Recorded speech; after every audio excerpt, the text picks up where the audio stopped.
Hey y'all, hi. Okay, today I want to talk about tips for putting together aesthetically strong, complete feeling, polished looking outfits when maybe most of what's in your existing wardrobe isn't that nice. So this is partly about styling, partly about what you strategically add to what feels like a lackluster wardrobe, and partly about garment care. Some stylists on YouTube call this type of video how to look expensive. I've seen that going around. This is kind of my version of that, but to me it's much more nuanced, and I kind of question the desire to look expensive as a starting point, which we'll get to in a minute. So first I'm going to give you a list of tips for wardrobe and outfit composition, and then a list of tips for garment care. I'm Hannah. I hope you'll subscribe. I also have a published book. It's poetry. I'll link that down below. It's prize-winning poetry. Let's get into the meat of the video.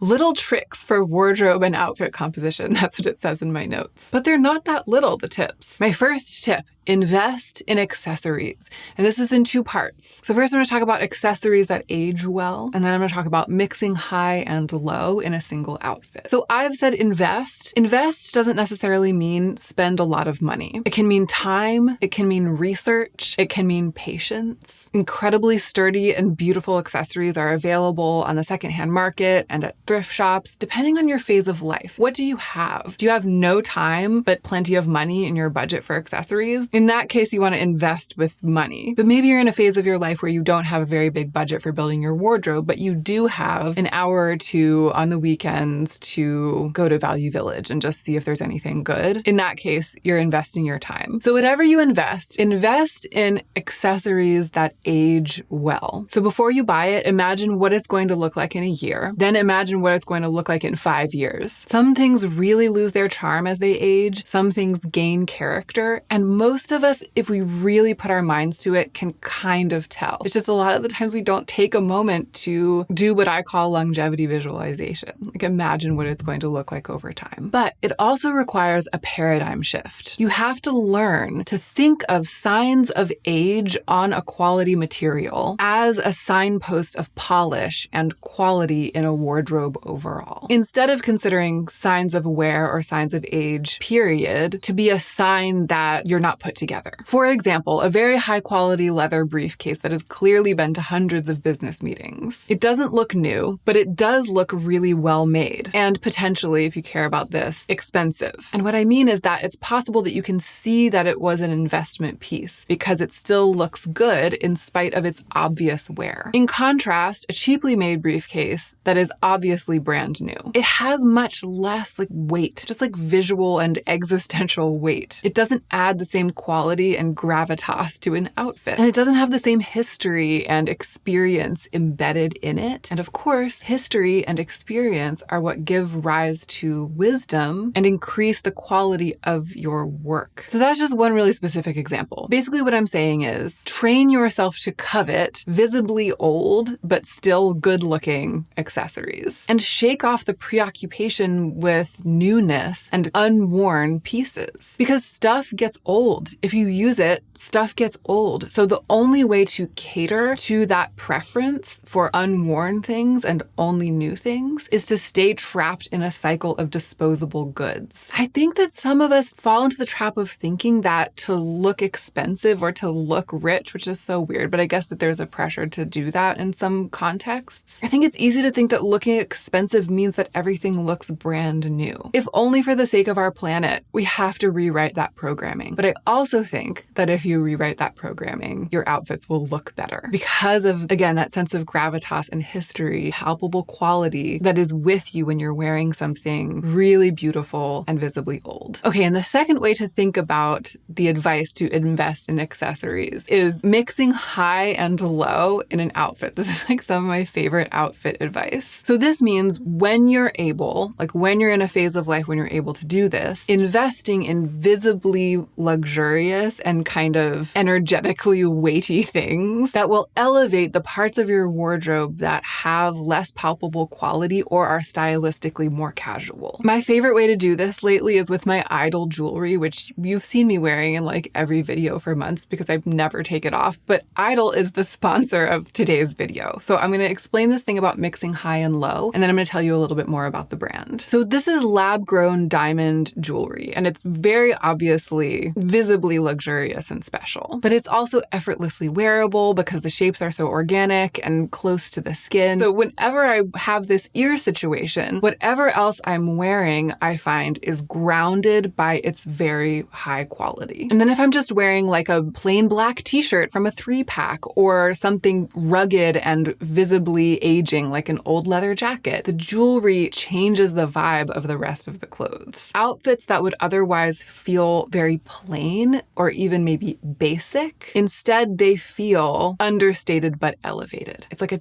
tiny shift, but it changes everything. So that's the magic to me, that is the mix of high and low in an outfit. A little bit more about Idol jewelry. It's made with traceable, solid 14 karat gold, so you don't have to take it off. You can swim in it, shower in it, sleep in it. These pieces are made to last. They don't tarnish or irritate. I really feel like they're part of my body, and I love that. As you've seen, if you've been watching my recent videos, I just wear them for months on end. I remove them occasionally just to clean or to switch it up a bit because the design focus of the brand is modularity. So if you have a pair of Idol studs, they can be worn alone or mixed and matched and combined in all of these lovely ways. Lab-grown diamonds are amazing. They aren't fake diamonds. They're chemically and structurally the same as natural diamonds. You can't tell the difference with the naked eye. They are just as brilliant, unbelievably fiery. I always do my best to capture them on camera, but nothing beats the way they look in person. My current Idol favorite is the Nell. It's these dangly chain earrings that I'm wearing in my lobes. To me, this is the perfect daily wear earring. They manage to be dainty but impactful at the same time, which is what all of the Idol jewelry does. It's that elusive balance between edgy and effortless, modern and classic at the same time. I'm like Idol's biggest fan. I'm so grateful to be working with them. And of course, all of these pieces will be linked in the description box down below. So another way to mix high and low in an outfit is to choose one dramatic, beefy statement piece, like a striking coat, a scarf, a pair of boots, like an absolute whopper of an outfit completer. A bag can also be a great choice for this strategy. And you might already have something like this in the back of your closet. There might be something that you haven't quite figured out how to wear. It just feels like kind of a lot. If you make yourself brave, look at it with new eyes and kind of try to figure out how to use it in this capacity, it could really give you like a new lease on your entire wardrobe. So in this case, we're talking about high and low, kind of high design and low impact, I guess. So high and low can mean actual expensive investment quality pieces that just speak of, again, like how well made they are, how sturdy they are, how they are going to age well. But high can also mean high design, right? High impact. So say you wear mostly black and like silhouette neutral clothes, like you're just not that into silhouette, and mostly sneakers because you walk a lot. What about an oversized chartreuse suede backpack? You'll carry it every time you leave the house, and every time it will just make everything come alive. Even all of the stuff that's just kind of been in your wardrobe that you've been wearing that hasn't ever felt like it had a spark. It will strike sparks against the chartreuse backpack. Or like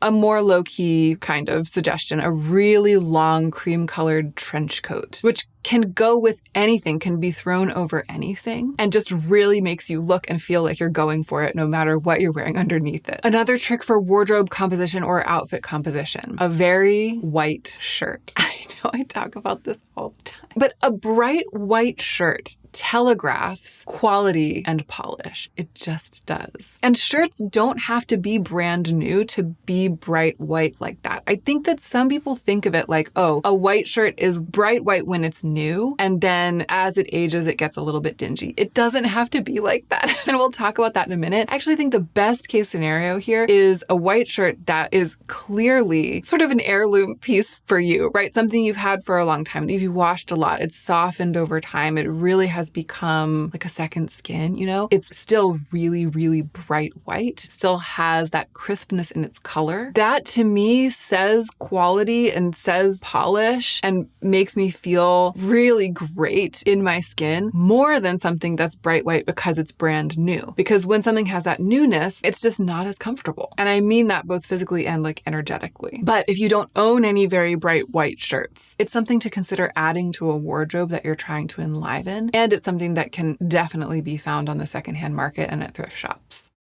A little sort of specific trick that occurred to me when I was making this list, specifically about denim. I think that with denim, the more neutral the color is, the more it can kind of go in disguise as something potentially very high-end, even if it's not. So if you just aren't in a place where you can invest money in more high-quality denim, but you really need some jeans, and you have a choice between black, bright blue, dark blue, and sort of a very neutral kind of dull blue. The black and the sort of neutral dull blue, it's going to be easier to put them together with things like your old high quality leather briefcase that you found already beat up at the thrift shop, but that clearly looks really great. Your like one investment pair of diamond stud earrings, your bright white shirt that you've kept white over time by doing a good job washing it, right? If you pair those things, the pieces that I'm suggesting putting together, if you put them together with a really cheaply made pair of jeans that's like bright blue, those jeans are going to stick out like a sore thumb. It's going to be kind of hard to make it all sing together. But if you pair it with a really cheap pair of jeans that is black or gray or a muted blue, like a much more muted blue, it will kind of melt together and sing with everything. And it'll be much easier to mix high and low with those jeans. Okay, another trick, great sunglasses. And this might also be something that you have and aren't wearing. Those crazy sunglasses that you impulsively got one time, but then you're like, no, it's too much. I'm just going to stick to my more docile pair of sunglasses,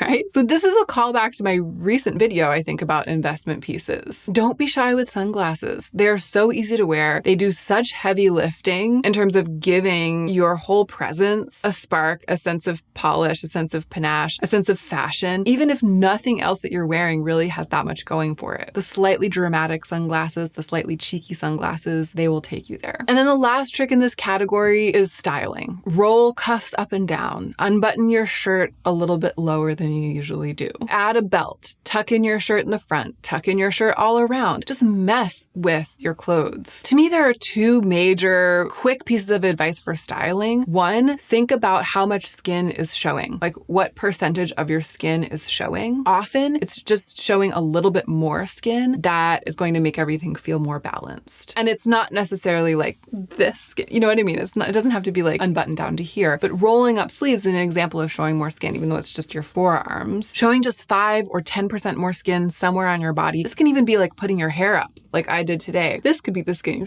showing this much skin if you're pretty covered everywhere else. So think about how much skin is showing and then think about the relationships of the edges between garments, the relationships of garments to each other, where an edge of one thing meets an edge of another thing. Move the edges around. That's what tucking in a shirt does. Rolling pants up and down, switching out like a longish shirt for a shorter one. I actually have a whole video about this styling concept, messing around with the edges. I will link that in the cards. And if you start doing it, especially if you haven't been, right? If you set aside a little bit of time after you put on your clothes, or set aside a little bit of time at night to play with it and just learn about your garments and see how they look when they're styled one way as opposed to another way. Instead of trying to make a final decision about whether you're going to tuck your shirt in or not, or roll up your sleeves or not, when you're about to run out the door and you don't actually have time to assess the way that it's causing you to look. Unbuttoning, buttoning, rolling, unrolling, tucking, untucking can make a shocking level of difference to your outfit. But not without garment care. None of this without garment care. So here's the second list in the video, a list of little quick tips for garment care. Let's start by talking about the white shirts, because I know you've just been waiting with bated breath since I mentioned it in the first list. There are all sorts of things you can wash your whites with. OxiClean, I actually recently got some dedicated keeping your whites white laundry pods that have been working really well. I will link those. It's like 2 different kinds of OxiClean that I've been using that are fantastic. Stain remover, amazing. Have a Tide pen. Oh, we just got this stain remover called Mrs. Mouths for Messy messy eaters. It says it's a parenting essential, but honestly, everybody should have it because you spray it on the stains and it just immediately neutralizes like the colors in fruit that would cause a stain, or wine or something like that. It's totally amazing. You don't have to wash the thing right away. You just get it on when the stain is wet. So yes, all of these things help. Immediate care for the garment if you spill something on it with a stain remover or just cold water and soap or something. Using bluing when you wash white things can really help, or even bleach. But none of that, in my opinion, is as powerful as this tip. I've said it before and I'll say it again. Do not put anything in the wash with your white clothes except other white clothes. If you don't take that advice, I just don't know what to tell you. Even like gray, even if it seems like it's kind of in the same category, there's dye in that stuff. There's colorful dye. And yeah, it's fixed to the clothes pretty well, but just a little bit of gray dye in the white wash water is going to make your bright white clothes a little bit less bright white. Why would you do it, my friends? And here's a bizarre suggestion that I just realized the other day is something that I've done. I have strategically shopped to even out my laundry loads. At one point I was like, well, I don't have enough white clothes to make like a robust load of all white laundry. And so I'm not going to buy anything for the next 6 months that isn't white and that can't go. I like added to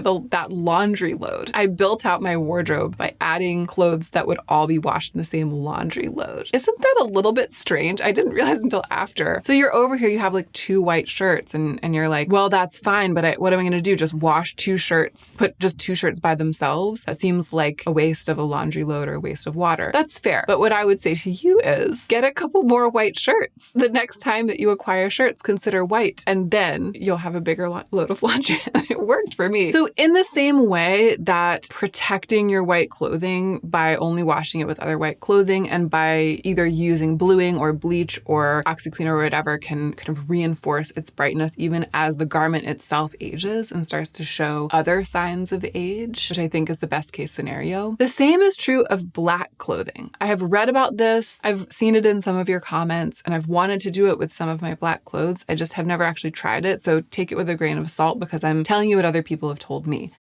You can bring the polish back by re-dyeing it, doing like a dye wash, a black dye wash. I just think that's brilliant. I definitely have some black pants, a couple of pairs of black pants that I've just worn and washed so much that they've gone from being kind of polished garment to being a casual or a more casual garment simply because of the loss of dye. So it's something to know about, something to think about. Depill your sweaters, check for loose threads, those little things like that. You maybe don't notice it over time as your sweaters are getting pilly or you're getting like a loose thread here and there, but then you put the sweater on and you're like, oh, it just doesn't look that great anymore. And I don't know, it looks old. It's like gotten old. And so, with knitwear, especially 100% wool knitwear, especially good knitwear, cashmere or cotton, you can bring it back to life so completely just doing a little bit of depilling like at the end of the winter. I have used both an electric depiller that has like blades that go around and one of those scrapey ones that scrapes off. My wool sweaters are like big and chunky and oversized and there's a lot of surface area. I tend to prefer the electric ones, actually. It's tough. You have to charge them a lot or get ones that plug into the wall and then you have to be near the wall. It's a little bit of a production, but it's so worth it. It's so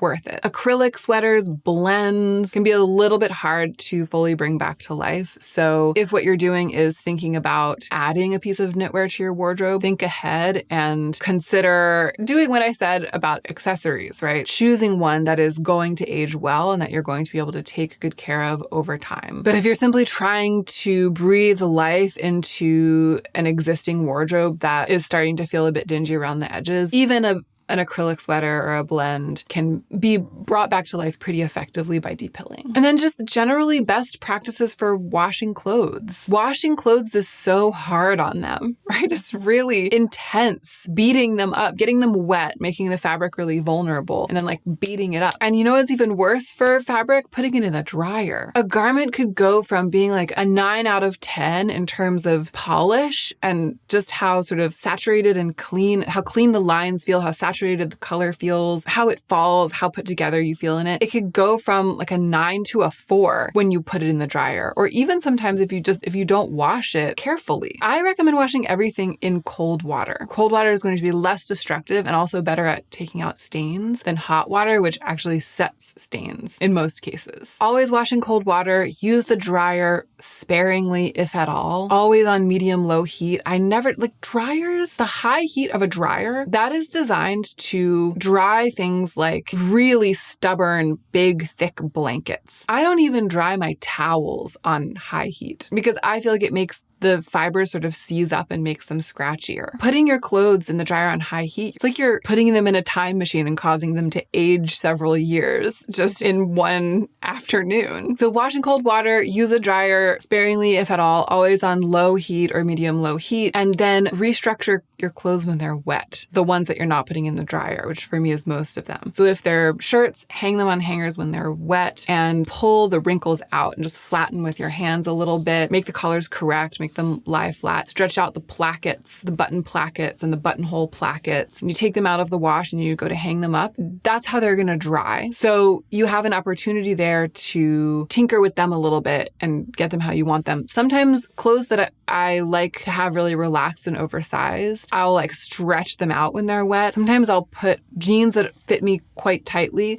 I'll put them on when they're wet and do a couple of squats and then take them off and hang them up. And then they fit perfectly when I put them on. I can often be seen standing in front of my washing machine, stretching the pant legs of pants just to give myself like a little half inch or like a little extra inch in those pants because I have long legs and sometimes pants are only just long enough for me. And it works. It works. And it has the added benefit of sort of pulling out some of the wrinkles that might dry into the fabric. A couple of devices. I recommend a garment steamer. I recently bought a travel garment steamer for a trip that I was going on, and it's better than any of the non-travel garment steamers I've ever had. It's a wonderful example of a garment steamer. I will link it. I don't have it here, but I do have this, which is the last thing I'll talk about. This is an ultrasonic jewelry cleaner, which I use to clean my idle jewelry. You just put water in it and plug it in, turn it on, and it vibrates really, really quickly, and it loosens any kind of crud or fog or tarnish or like anything. It's unbelievable. It just gets everything off of the jewelry. When you take the jewelry out and put it back on, it is unbelievably sparkly and shiny, like the day it was born. So a little bit of garment care can go a long way. A little bit of styling can go a long way. When you are adding something to your wardrobe, choosing thoughtfully items that will really ground what it is you already have to work with. A bright white shirt here, a really beautiful aging leather bag there, pieces with a sense of history and longevity sort of counteract the sense of disposable ill construction that a lot of clothes have right now, because that's what fast fashion is, right? So if you've got a lot of fast fashion in your wardrobe, the entire wardrobe is going to have a little bit of a sense of thin disposability and readiness, you know? Shoring it up with carefully chosen pieces can help to balance that out and make the whole thing more wearable for as long as it lasts, right? Those pieces, as long as they last, just make them look better and feel better and be more work appropriate, or, you know, make you feel better in them when you're going out or whatever, as long as they last. And then when they fall apart, for goodness sake, replace them with something that's not going to be as floppy and sad after you wash it one time and then eventually fall apart as well. But that can take time. You know, it can take time to replace disappointing pieces in your wardrobe with pieces that you know you're going to love for a really long time and that are going to wear well. And it also can take time to acquire the eye and the wisdom to be able to do that. So in the meantime, I hope this video has helped. I hope you enjoyed it. I'm so grateful to you for spending this time with me, and I hope you're taking extra good care of yourself so that you can be the most effective version of yourself as you do your work in the world.